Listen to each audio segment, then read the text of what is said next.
Hi guys, welcome to your headstand workshop. This is for all abilities, so whether you can headstand already or you're just looking to pick up a new skill.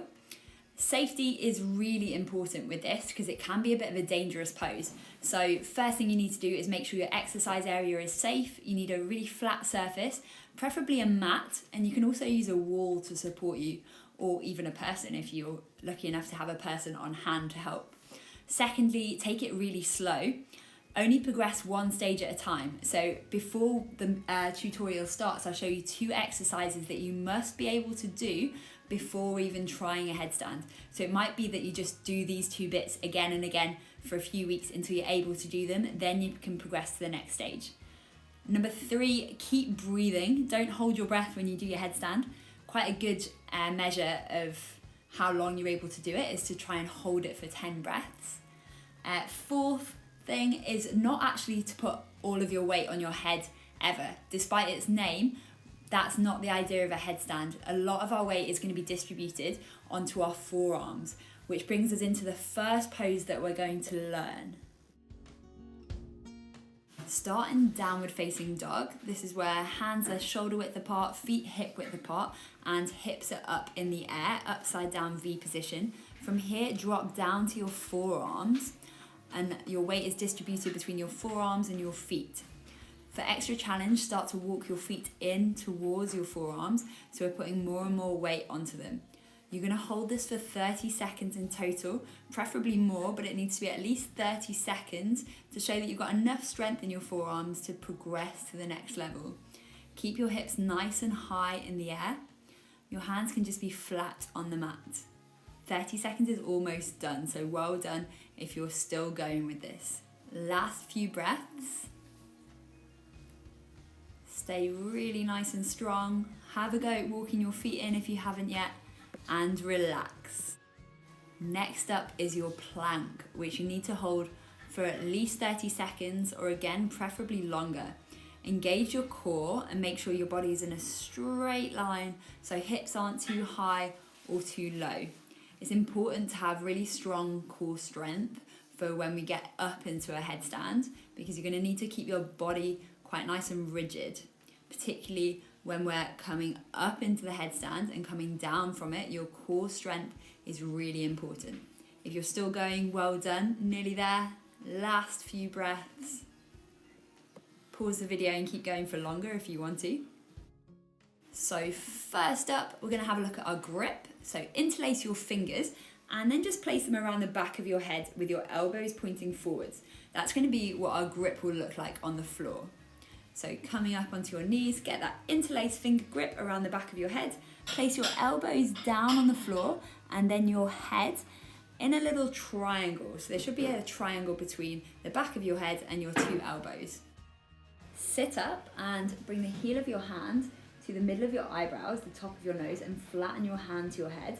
Wherever the end of your middle finger is, that's the point of your head that you'll be aiming to balance on for your headstand. So once you've got that point, go back into your grip and lean forward, resting that part of your head on the floor, and just bring your hips up to the sky and have a play with transferring the weight onto your forearms and your head. You can walk your feet in a little bit like you did with your dolphin.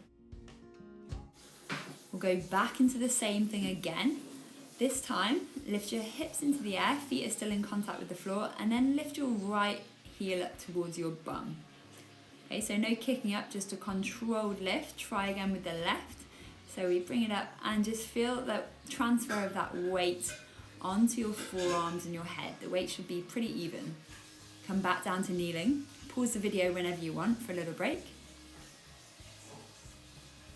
Next stage, we go down again, and this time we're going to try and flick our right heel up towards our bum.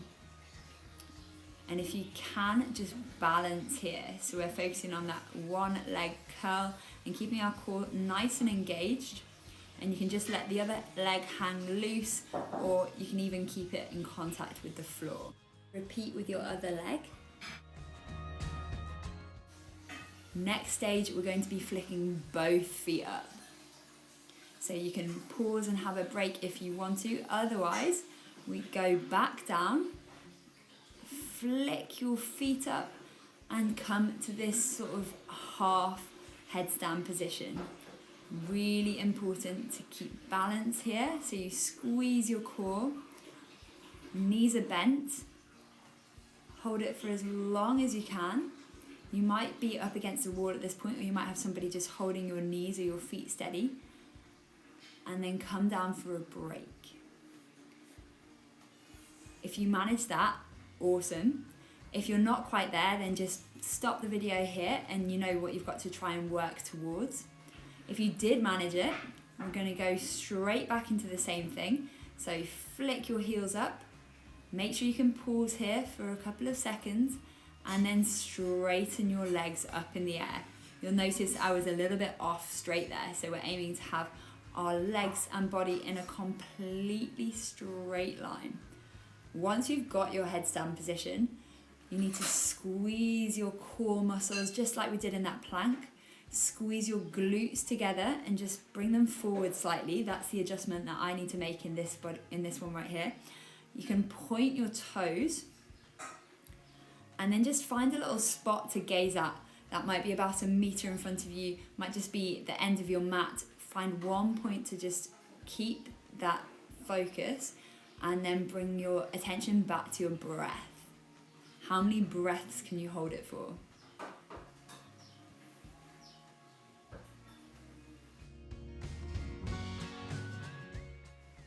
If you're feeling in control and this is feeling easy, have a go bringing your legs out into a straddle and then bring them back together, and then try the other way. So front straddle and the other leg forward, all the while keeping that core super engaged, super tight.